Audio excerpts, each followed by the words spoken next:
안녕하세요. 오늘도 사연 살롱을 찾아주셔서 감사합니다. 결혼한 지 3년 차가 된 30대 중반 여자입니다. 이곳에 사연을 보내시는 분들 중엔 워낙 결혼한 지 오래된 분들이 많으시니 결혼한 지 3년밖에 안 된 여자가 뭐 그리 깊은 사연이 있겠나 싶으시겠지만 얼마 전 나름대로 아주 기가 막힌 일을 겪게 되었지 뭐예요. 이 사건을 주변 가까운 사람들에게만 이야기해주다가 문득 사연으로 남겨두면 좋겠다는 생각이 들어서 평소 즐겨 듣던 사연 살롱을 찾아오게 되었어요. 시댁 때문에 스트레스 받으시는 분들이 있으시다면 함께 스트레스를 날려보길 바라면서요. 이야기를 시작하기에 앞서 제가 결혼하기 전 정말 크게 착각했던 부분이 하나 있었는데요. 바로 시댁이라는 범위에 대해서였어요. 결혼 전 막연하게 생각했을 때 시댁 식구들 하면 바로 떠오르는 게 먼저 시부모님 그리고 남편의 형제 자매들이잖아요. 보통은 우리나라 정서상 시댁살이를 한다고 하면 시부모님이 가장 비중이 높고 그 다음이 시누이다 보니까 자연스럽게 생각을 못했던 존재가 있었어요. 바로 동서라는 존재였어요. 남편과는 2년간의 연애 끝에 결혼을 하게 되었는데요. 남편에게 남동생만 하나 있다는 걸 알게 되고서 내심 방심을 했던 것 같아요. 친한 친구들이 까칠하고 별난 시누이들 비위 맞추느라 고생하는 모습을 워낙 많이 봐와서 제 손이 시누이가 없다는 사실만으로도 안심이 되더라고요. 그렇다고 시부모님이 별나냐? 그런 것도 아니었어요. 제가 결혼하던 당시 기준으로는 남들보다 결혼을 조금 늦게 한 편이라 주변에서 이런저런 조언들을 정말 많이 들었거든요. 그중 하나가 결혼 이야기가 나오기 전에 꼭 시부모님 될 분들을 먼저 배워라는 거였어요. 사실 결혼을 하든 안 하든 교제하는 사람의 부모님을 뵌다는 게 그리 마음 편한 일은 아니잖아요.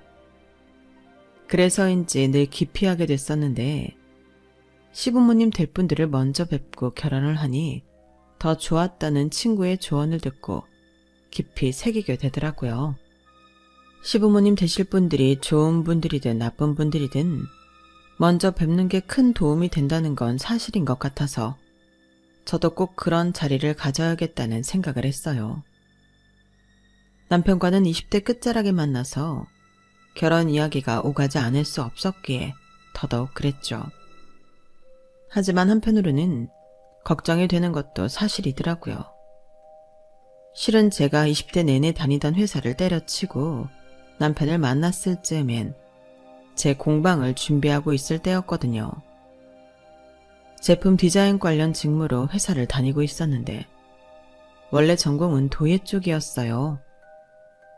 현실과 적당히 타협하고 디자이너라는 직무를 선택하고 커리어도 제법 괜찮게 쌓았지만 직장생활 자체가 잘 맞는 편도 아니었고 일에 흥미도 잃어가면서부터 자꾸 잊고 있던 꿈이 생각나더라고요. 그래서 회사 생활을 하면서 모아뒀던 돈과 퇴직금으로 공방을 차렸어요. 그때는 오래 만나고 있던 애인과도 헤어진 상태라 정말 제 삶을 전환할 무언가가 필요했거든요. 그래서 차마 못 이루고 있던 꿈이라도 이뤄보고 싶었어요. 지금이 아니면 더 이상 도전할 수 없을 것 같다는 생각에 금방 실행에 옮겼죠. 그렇게 정신없이 바쁘던 와중에 친구의 소개로 지금의 남편을 만나게 됐어요. 머릿속에 온통 도자기 생각밖에 없었기 때문에 연애는 완전히 우선순위에서 밀려나 있었지만 친구의 지인으로 참석했던 남편은 첫눈에 봐도 호감이 가는 다정한 사람이었어요. 보통 사람들은 크게 관심을 갖지 않는 도예 공방에 대해서도 관심을 가지고 질문해줬고 공방에도 놀러와 보고 싶다고 말하더군요. 친구들조차도 별로 관심 갖지 않던 제 공방을 궁금해해주는 사람이 처음이라 저도 많이 들떴어요. 처음 놀러온 날은 꽃다발도 선물해줬고 등을 다는 것도 도와주었어요. 공방이 너무 예쁘다며 자주 놀러 오겠다기에 인사치레로 하는 말인 줄 알았는데 제가 운영하는 원데이 클래스에도 말없이 신청을 했더라고요. 제가 하는 일에 관심을 가져주는 친절하고 다정한 남자에게 사랑에 빠지지 않고는 못 배겼죠. 사실 남편에 대해 어떤 사전 정보도 없이 친구와의 술자리에서 본 게 전부였는데 정말 자연스럽게 호감을 가지고 만나게 된 것 같아요. 돌이켜보면 그때가 제 인생에서 가장 행복했던 시기였던 것 같아요. 좋아하는 일을 도전하고 좋아하는 일을 지지해주고 관심 가져주는 사람과 사랑에 빠졌으니까요. 연애하는 기간 내내 남편이 워낙 좋은 사람이라 시댁 식구들에 관한 걱정도 딱히 없었어요. 딱 봐도 가족끼리 너무 화목해 보였고 하나뿐이라던 남동생과도 몇 번 식사를 했거든요. 그래도 친구들의 조언을 잊지 않고 연애한 지 1년이 넘었을 때는 남편의 부모님과 식사하는 자리를 한번 가졌어요. 혹시나 있을지도 모를 반전에 긴장을 많이 했지만 다행히 제가 걱정했던 일은 일어나지 않았어요. 어쩜 이렇게 예의도 바르고 참한 처녀가 우리 아들이랑 만날까? 둘이 정말 잘 어울리네. 보기 좋아. 우리 동욱이랑 오래 만났으면 좋겠네. 감사합니다. 저희 예쁘게 만날게요. 그래. 도자기 공방을 운영한다면서? 내 꿈이 예쁜 예술가 며느리 하나 얻는 거였는데 공방에 한번 놀러 가봐도 되니? 엄마, 무슨 며느리예요. 부담 주지 마요. 왜? 오래 만나서 며느리까지 되면 더 좋지. 안 그러니? 그렇게 말씀해 주시면 저는 너무 감사하죠. 공방에 한번 놀러 오세요. 제가 예쁜 도자기 세트 빚어서 선물로 드릴게요. 어머, 정말? 너무 좋네. 꼭 놀러 갈게. 고마워. 제가 좋아서 선택한 일이지만 직업 자체가 불안정하다 보니 남자친구 쪽 부모님께서 과연 달가워 하실지 의문이었는데 만나 뵙자마자 그런 걱정은 눈 녹듯 사라졌어요. 오히려 너무 좋아해 주시더라고요. 별로 잘해드린 것도 없는데 저를 너무 좋게 봐주시고 예뻐해 주셔서 감사할 따름이었어요. 어머님도 아버님도 저를 워낙 잘 챙겨주셔서 감사한 마음에 두 분께서 좋아하실 만한 술잔이나 화병 등을 빚어 선물해드리곤 했죠. 그렇게 평탄하고 안정적인 연애 속에서 하루하루를 보내고 있던 중 도련님께서도 사귄 지 1년 정도 된 애인을 어머님 아버님께 소개시켜드렸다는 소식이 들려오더라고요. 도련님 여자친구분은 어떻대? 당신도 같이 만나봤어? 나도 같이 만났지. 땡땡이 생활관광이라고 큰 기업에 다니는 모양이야. 어머, 거긴 당연히 나도 알지. 와, 도련님 능력 좋으시네. 그러게. 근데 우리 부모님은 그다지 마음에 들어하진 않으셔. 정말? 왜? 일단 당신이랑 동갑인데 동생보다는 연상이기도 하고 동생보다 좋은 회사를 다녀서 그런지 동생을 좀 대놓고 무시하더라고. 부모님 앞에 계신데도 그랬어? 그러니까 문제지. 사실 둘이서만 있을 때 그러면 우리가 어떻게 알겠어. 학력도 동생보다 높고 동생을 좀 무식하다고 생각하는 건지 잔소리도 서슴지 않고 하더라고. 좋은 직장 다니고 그러는 건 알겠는데 정말 보기 좋지 않더라. 당연하지. 가족 입장에서는 속상하지. 좀 너무하긴 했다. 아무튼 성격도 좀 드세 보이고 해서 가족들은 별거 달가워하진 않아. 당신도 만나보면 알겠지만. 남편한테 처음 이야기를 들었을 때만 해도 심각하게 생각하진 않았어요. 원래 시부모님 연세쯤 되는 어르신들께서는 여자가 남자보다 능력이 좋으면 아들 기가 죽는다며 좋아하지 않으시는 게 흔한 일이었으니까요. 그래서 도련님 여자친구에게 문제가 있다기보단 시부모님께 의외의 면이 있구나 했어요. 많이 열리신 분들이라 생각했는데 옛날 분들이시긴 하구나. 새삼 깨달은 느낌이었다고 해야 할까요? 연애할 때는 동서랑 만날 일도 그럴 걱정도 없다 보니 그때 들은 얘기는 제 머릿속에서 금방 잊혀졌어요. 하지만 도련님이 1년 정도 연애를 끝마치고 돌아온 결혼하고 싶다는 의사를 밝히면서 남편네 집안이 발칵 뒤집혔죠. 이게 무슨 소리야? 너 아직 30도 안 됐는데 무슨 결혼이야 결혼은? 남자들은 요새 더 늦게 간다던데. 엄마, 지금이야 그렇지만 지금부터 준비해서 내년에 결혼하면 30이에요. 저야 안 급하다고 해도 누나는 30대가 훌쩍 넘어서 하루라도 빨리 결혼하면 더 좋을 상황이라고요. 누나가 많이 불안해해서 결혼을 서두르는 게 좋을 것 같아요. 무슨 말 같지도 않은 소리야. 연애한 지 1년도 안 된 것들이 결혼은 무슨 결혼. 며느리 되래가 우리 마음에나 들으면 모를까. 아직은 너무 빠르다. 좀 더 만나보고 결정해도 늦지 않아. 엄마, 그냥 허락 좀 해주세요. 직장도 좋고 학력도 좋은데 뭐가 문제예요? 결혼은 그런 조건이 전부가 아니다. 사람이 됨됨이가 되어야지. 그 애는 너무 오만하고 자기밖에 모르는 애야. 네가 사람 볼 줄을 알아야 말이지. 좀 더 겸손하고 예의를 갖춘 아이를 만날 수는 없는 거냐? 형 연애는 지지해 주셨잖아요. 왜 저만 반대하시는 건데요? 그 애랑 같니? 말이 나와서 하는 말인데 둘이 나이도 같은데 왜 그 애 쪽만 결혼을 그리 급하게 서두르느냔 말이야. 결혼도 순서가 있는 거지.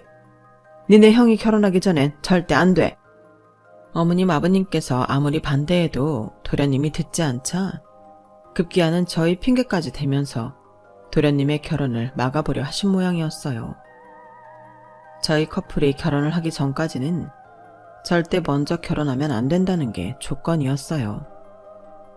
도련님도 은연중에 일리는 있다고 생각한 모양인지 거기서 더 이상 아무 말을 못 하셨나 봐요.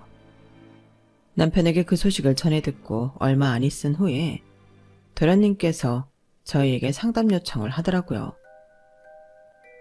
혹시 형수님은 저희 형이랑 언제쯤 결혼하실 생각이세요? 저는 그저 시부모님을 어떻게 설득할지 고민하는 내용인 줄 알았는데 만나자마자 저런 질문을 해서 당황스럽더군요. 솔직히 그때만 해도 저는 남편과 당장 결혼할 생각은 없었어요.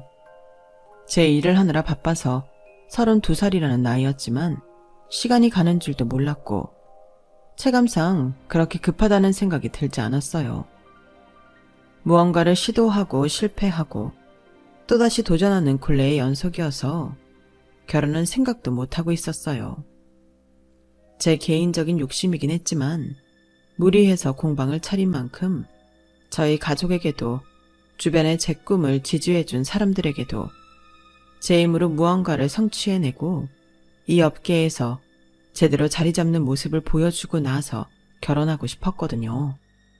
남편 역시 언젠가 결혼을 한다면 저와 하고 싶다고 이야기하긴 했지만 급할 거 없다는 입장이었고 제가 마음의 준비가 될 때까지 기다려주겠다고 약속해 놓은 상태였어요. 그래서 시동생의 질문을 듣고는 둘 다 벙찔 수밖에 없었죠. 우리는 1, 2년 정도 더 만나고 결혼할까 했는데 왜 그래? 보다 못한 남편이 먼저 말문을 텄어요. 대답을 들은 시동생은 예상치 못한 답변이었는지 사색이 되더군요. 만난 지 꽤 됐고 형은 나이도 있으면서 뭐하러? 슬슬 결혼해도 되지 않아? 그건 우리가 정하는 거지 임마. 그런 건 갑자기 왜 물어? 엄마가 우리 먼저 결혼해야 된다고 해서 그래? 그런 거 신경 쓰지 말고 정 결혼하고 싶으면 먼저 해. 우린 그런 거 상관 안 하니까. 그래요. 먼저 결혼하고 싶으면 먼저 하세요. 저흰 괜찮아요. 형도 봤잖아. 엄마 아빠 서슬 펄해져서 형 장가가기 전까진 절대 안 된다고 하는 거. 형수님이 못 보셔서 그래요.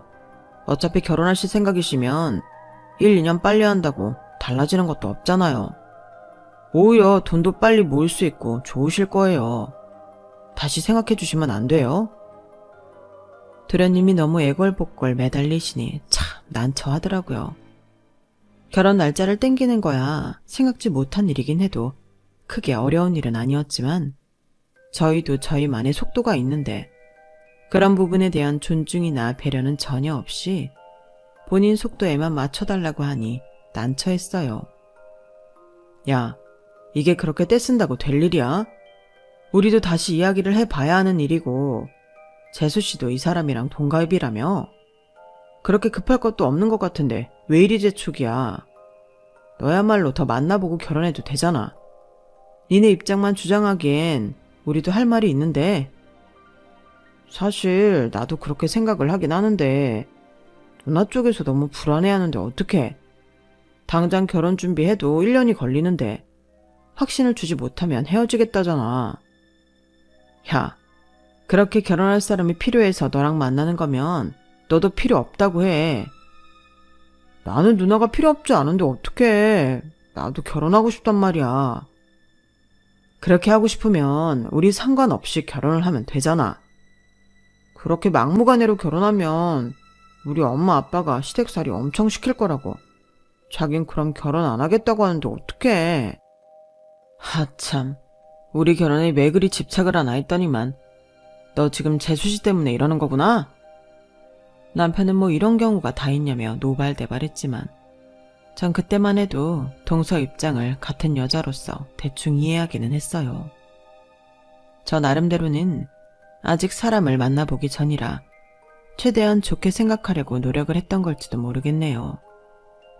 안 그래도 본인을 탐탁치 않게 생각하는 시댁인데 시부모 뜻을 거스르고 먼저 결혼을 했다간 시댁살이를 2배로 당할지도 모른다는 걱정이 드는 것도 당연했죠.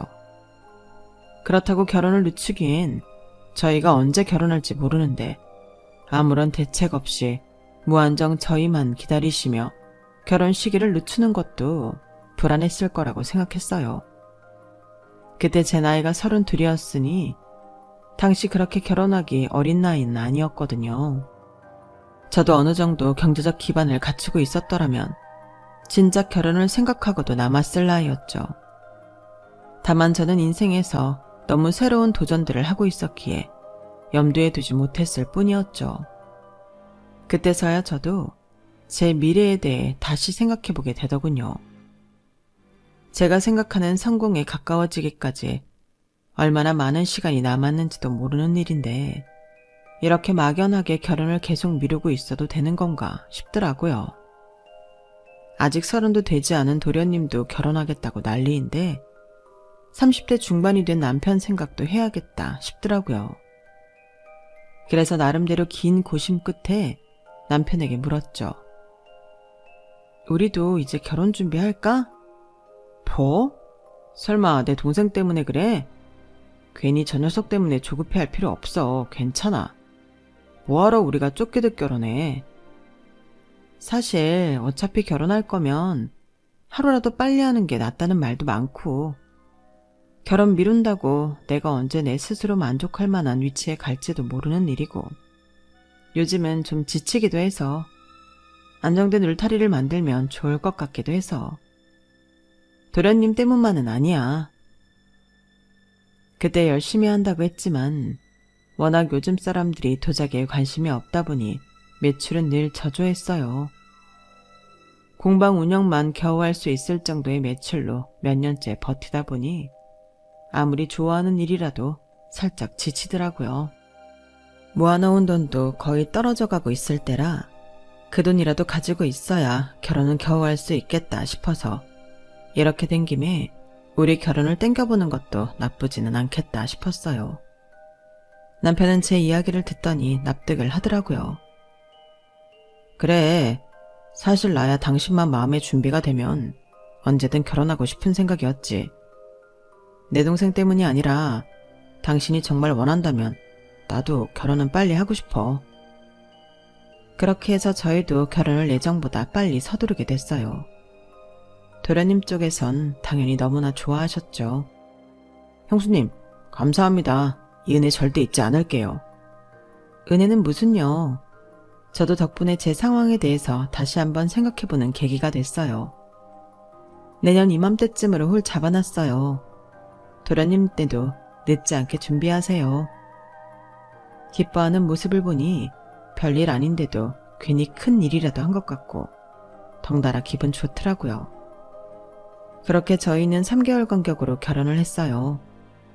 시부모님께서는 그것조차 탐탁지 않아 했지만 그렇게 하지 않으면 해가 넘어간다고 동서쪽에서 서두르더군요. 어지간히 급했나 보다 싶으면서도 이해가 안 가는 건 아니라서 겸사겸사 잘된 일이라고 생각했는데 결혼하고 보니 동서의 태도가 묘했어요. 도련님이 워낙 저희에게 고마워해서 동서도 같은 입장이겠거니 생각했는데 그건 제 착각인 모양이더라고요. 우선은 시부모님 쪽에서 동서를 마음에 들어하지 않다 보니 저와 동서를 은근히 차별하시는 듯한 발언을 많이 하시기는 했어요. 저희는 호칭을 어떻게 하면 좋을까요? 동갑끼리는 보통 서로 동서라고 부른다고 하던데? 네, 그럼 그렇게 하는 게 좋겠네요. 동서가 먼저 호칭 정리에 대해 말을 꺼내기에 저도 딱히 형님 소리 듣고 싶은 욕심은 없어서 서로 편하게 호칭하는 걸로 정리를 했는데 어느 날 저희 대화를 듣던 어머님께서 끼어드시더군요. 뭐야, 둘째 넌 왜 첫째한테 동서동서거려? 형님이라고 불러야지. 어머님, 저희 동갑이라서 서로 동서라고 부르기로 정리했어요. 동서는 무슨 동서? 아무리 동갑이라도 먼저 결혼했고 어엿한 남편의 형 부인인데 형님이라 존칭을 해야지. 네? 어머님, 그래도 동갑인데 제가 어떻게 형님 거려요? 그러면 서로 불편하죠? 그렇죠, 동서? 네, 어머님. 저는 호칭은 크게 상관없어요. 서로 불편하게 부르는 것보다는 그냥 편하게 부르는 게 좋아요. 너희끼리는 괜찮다고 해도 다른 어른들이 보기엔 영 껄끄러운 일이다.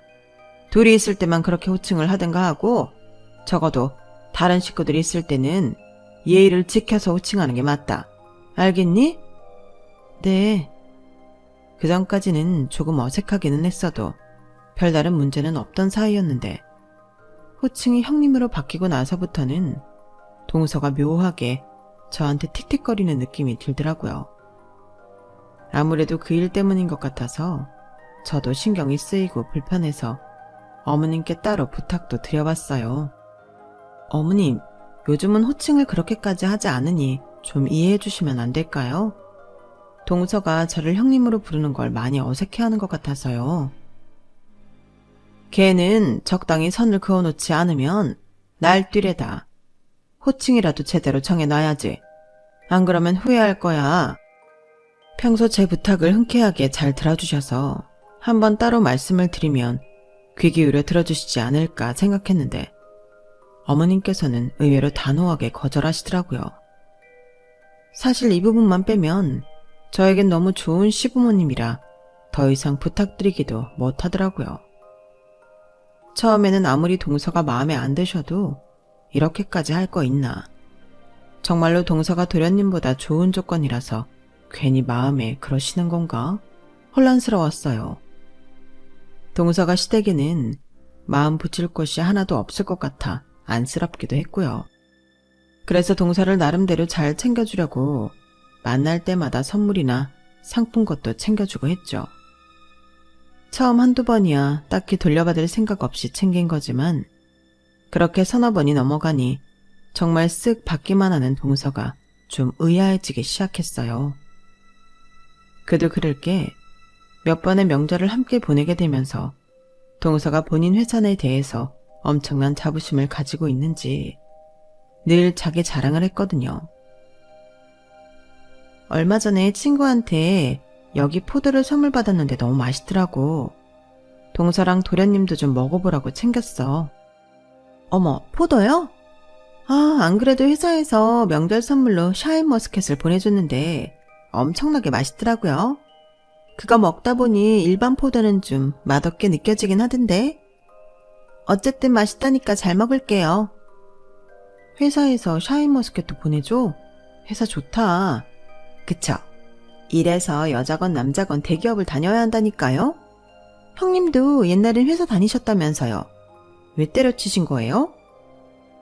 나는 지금 하고 있는 공방일이 너무 하고 싶어서 관뒀지. 얘기 못 들었구나? 아, 그래요? 근데 그 공방일이 재밌어요? 그냥 앉아서 하루 종일 도자기만 빚는 거 아니에요? 그런 건 취미로 해도 되잖아요. 먹고 살 만한 기술이라고 할 수 있나? 지금은 돈이 안 되니까 취미 수준이긴 하지. 돈이 되게 만들어야지. 세상에 좋겠다. 아주버님이 돈을 잘 버시니까 형님은 그냥 공방 운영이나 하면서 여유롭게 사셔도 되겠네요. 근데 그거 팔리긴 팔려요?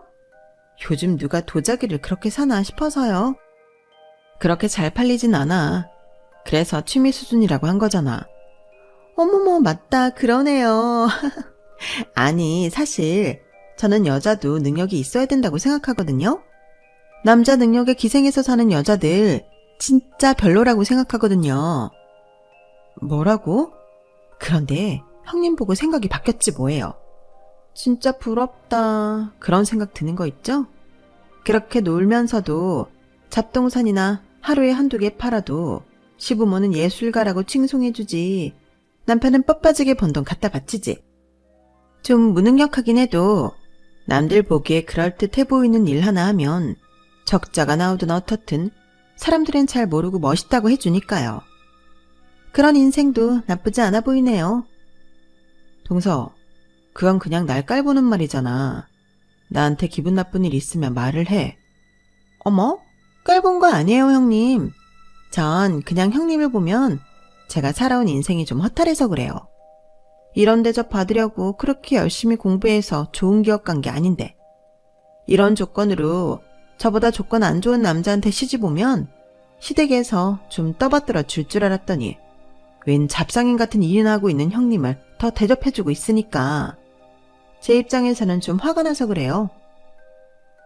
동서는 말하기 전에 생각이란 걸 안 해? 어머님이 왜 그렇게 대하는지 잘 생각을 해봐. 조건이고 뭐고 말을 그런 식으로 하는데 누가 동서를 이뻐하겠어. 아니 형님, 형님이 저처럼 살아보지 않았는데 어떻게 제 마음을 아시겠어요? 나보다 조건도 낮은 남자, 그래도 나이가 어리니까 눈 감고 결혼하기로 했는데 그마저도 예쁜 나이에 결혼하고 싶었는데 누구 때문에 날짜도 밀리고 제가 억울해서 살겠냐고요. 동서는 그야말로 나사가 한번 풀리면 최소한의 선도 없이 하고 싶은 말을 다 하는 성격이었어요. 남편이 처음 동서를 보고 온 날 얼버무리듯 자세히 말하지 않았던 동서의 평가가 어떤 것이었는지 그제야 알겠더라고요. 사람을 대놓고 무시한다거나 드세 보인다는 성격이 바로 이럴 때 나타나는 거였어요. 그전까지는 별로 느낄 새가 없다가 본인이 화가 나고 부당하다고 생각하니 이렇게 거침없이 본성이 튀어나오더라고요. 제가 봐왔던 시부모님은 두 분 다 굳이 아들보다 조건이 좋은 며느리를 질투하실 성품이 아니셨는데 그동안 이해되지 않던 것들이 이해되기 시작했어요. 아무튼 그날은 저도 정말 당황스럽고 화가 나서 동서와 대판 싸웠어요. 그렇게까지 제가 하는 일에 대해 비난하고 깔보는데 제가 굳이 참을 이유는 없더라고요. 그렇게 크게 싸운 후에는 필요 이상의 말은 섞지 않았어요. 다른 것도 아니고 제가 사랑하는 일에 대해 그렇게 모욕적인 말을 들으니 참을 수 없더라고요. 그래서 그때부터는 제 일에 더욱 매진했죠. 단순히 도자기를 빚고 굽는 것만이 아니라 어떻게 하면 요즘 사람들도 관심을 가질 만한 걸 할 수 있을까 하는 생각이요. 그래서 원래 제가 만들던 정통 도자기보다는 좀 더 작은 도자기를 만드는 데 집중했어요. 도예를 일상생활에 접목하기 위해 보다 현대적인 디자인을 추가해 화장품 공병 세트를 만들었어요. 동양풍의 디자인에 현대적인 물품의 결합이 더해져서인지 시간이 지나니 조금씩 반응이 오더라고요. 구매하고 당장 쓸 수 있을 정도로 실용적인 것들이다 보니 예전보다 판매량도 훨씬 늘었어요. 그렇게 아름아름 도자기를 좋아하시는 분들 사이에서 제 브랜드를 알아봐 주시는 분들이 조금씩 생겼어요. 그러니 어쩌다 한번 열었던 공방 원데이 클래스에도 신청자가 점점 늘더라고요. 미세한 변화였지만 제게는 아주 큰 것이었어서 일을 하는 성취감과 재미가 더 커져만 갔어요. 그러다 보니 단골도 생겼어요. 저희 단골들 중엔 중후한 미를 가지신 한 노부인이 계셨어요. 종종 아드님을 데리고 방문을 하거나 혼자 원데이 클래스를 신청하셔서 그릇 등을 만들어 가셨어요. 워낙 품위 있고 다정하신 분이라 저도 꽤 좋아하던 분이었어요. 그런데 어느 날 갑자기 그분께서 찾아오셔서는 저한테 긴히 하실 말씀이 있다고 하시더라고요. 사실은 내가 화장품 사업을 좀 하고 있어서 우리 선생님 도움을 좀 받고 싶은데 그래도 될까? 어머, 정말요? 어떤 거예요? 저의 영광이죠. 이번에 우리가 향수를 출시할 예정인데 향수병을 좀 부탁할까 해서 3가지 향을 출시할 예정인데 이 향수의 컨셉이 동양의 꽃에서 영감을 얻은 시리즈라서 딱 봐도 패키지에서 동양풍 느낌이 났으면 하는데 한정판 향수로 도자기병에 출시를 했으면 해서. 어머, 정말요? 너무 재밌을 것 같은데요? 그래? 그러면 우리 직원한테 컨택하라고 할 테니까 기획안 확인해보고 연락 줄래요? 저야 그런 기회를 주시면 너무 감사하죠. 네, 그럴게요. 사업가이신 줄은 미처 상상도 못했는데 덕분에 재미있는 기회를 얻게 됐어요. 기획안을 보니 정말 제 취향이더라고요. 제가 잘할 수 있고 자신 있는 컨셉이었기에 망설이지 않고 뛰어들게 됐죠. 남편도 제가 새로운 프로젝트를 맡게 되니 브랜드 이름을 더 알릴 수 있겠다고 기뻐하더라고요. 그렇게 새로운 기회를 향해 한 발걸음 내딛고 있느라 시댁일은 까맣게 잊고 있을 때쯤 어머님께서 연락이 왔어요. 첫째야, 잘 지내지? 요즘 일하느라 많이 바쁘다면서. 네, 어머님. 한번 찾아뵈어야 하는데 정신이 없었네요. 죄송해요. 바쁜 게 좋은 거지, 죄송하기는 뭘. 다른 게 아니라 얼마 전에 들었는데 말이다. 둘째랑 크게 싸웠다면서. 아, 정말 그 애 때문에 못 살겠다. 혹시 네가 그것 때문에 마음이 상해 못 오고 있는 걸까봐 문득 걱정이 들었지 뭐니. 어머, 아니에요, 어머님. 그 일로 동서랑 서먹해진 건 맞지만 못 찾아뵌 건 제 불찰이에요. 저희 공방 원데이 클래스 단골 수강생분 중에 사업하시는 분이 계셔서 좋은 기회로 협업을 하게 되었거든요.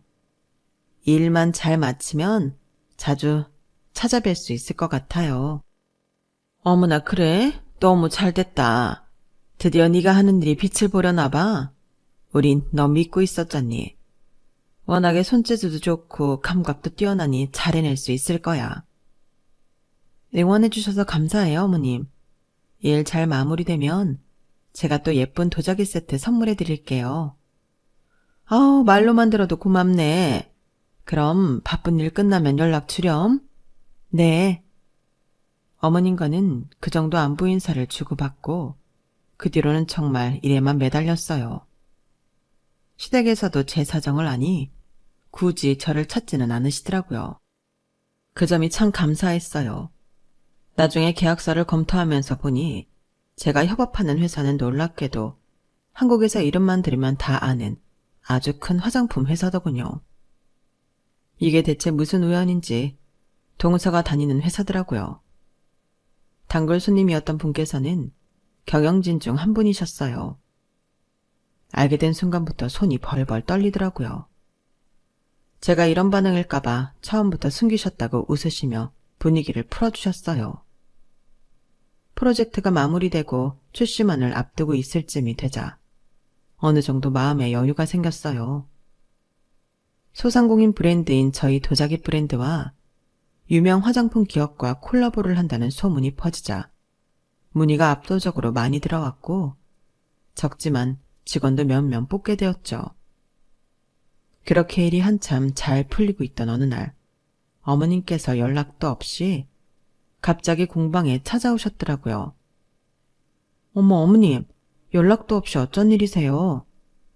요즘 워낙에 바쁘잖니. 알면서도 한번 들여다보질 못해 미안한 마음이 커서. 직접 만든 도시락인데 챙겨 먹거라. 세상에, 뭐 이런 걸 다 주시고 그러세요. 너무 감사해요. 잘 먹을게요. 네 거 사는 김에 둘째 것도 좀 쌌어. 회사가 이 근처지?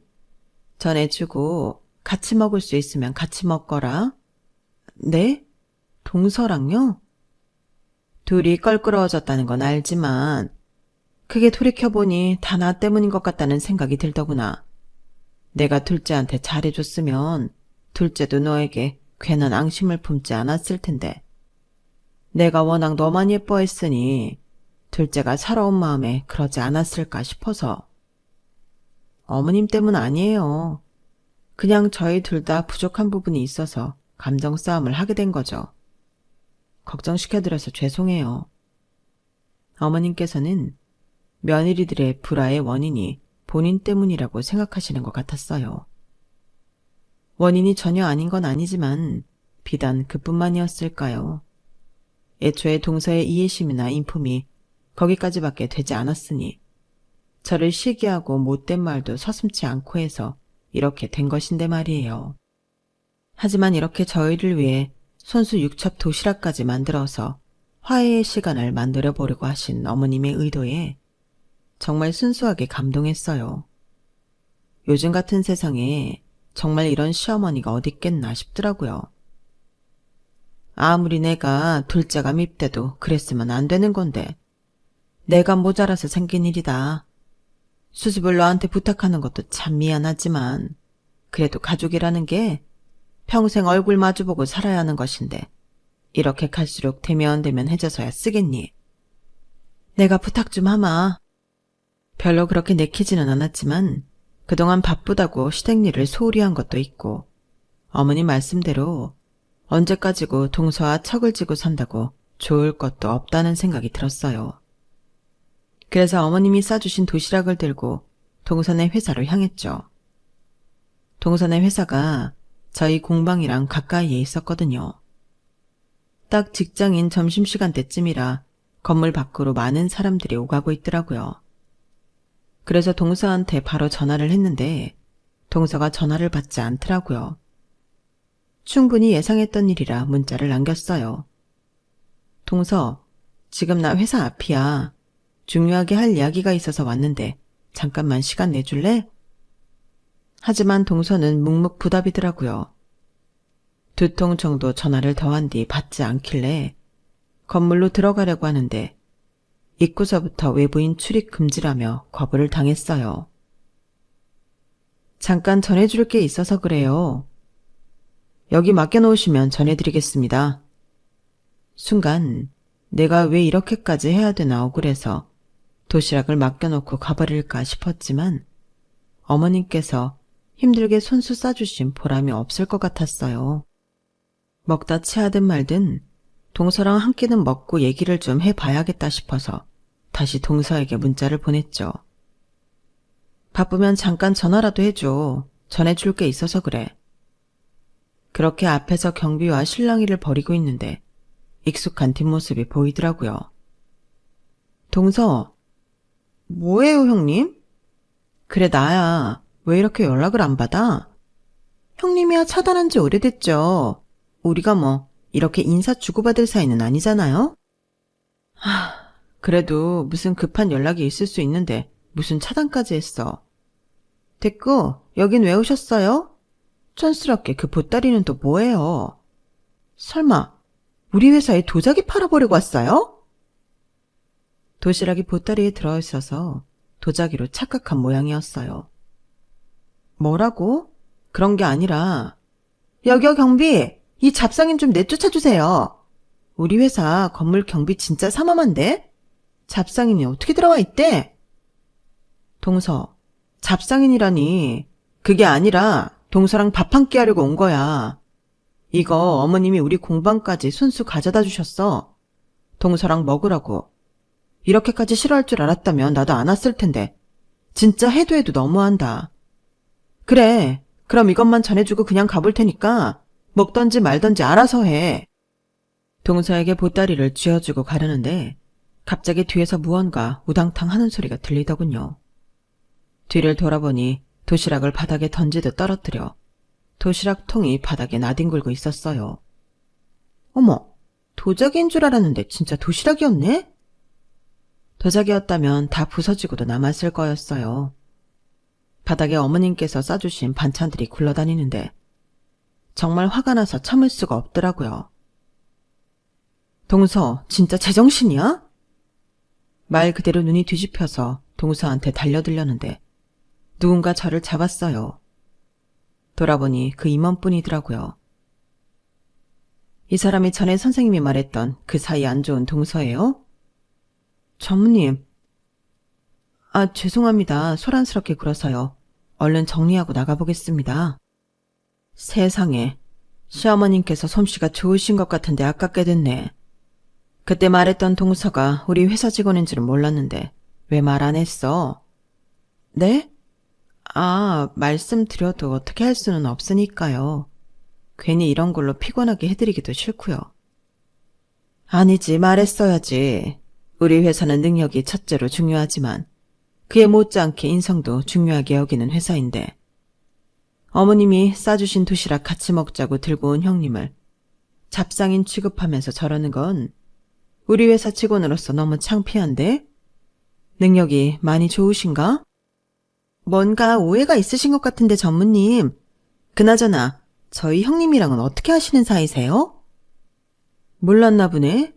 우리 회사 땡땡땡 브랜드랑 협업 중인 도자기 브랜드 대표신데 이렇게 함부로 대해도 되는 사람 아니에요. 뭐라고요? 내가 직접 컨택한 대표님이라 나한테는 기빈인데 막상 회사 직원이 이렇게 대하고 있는 걸 보니 정말 많이 당황스럽네. 능력이 얼마나 좋길래 그런 인성으로도 우리 회사에 붙어있는 건지. 내가 앞으로 지켜볼게요. 잠시만요. 제가 잘못했습니다. 형님, 저 한 번만 살려주세요. 네? 사사기 된 동서가 이성을 잃고 저한테 매달리기 시작하더라고요. 전무님은 못 볼 꼴을 봤다는 듯 제 어깨를 감싸고 회사 앞까지 배웅해 주셨어요.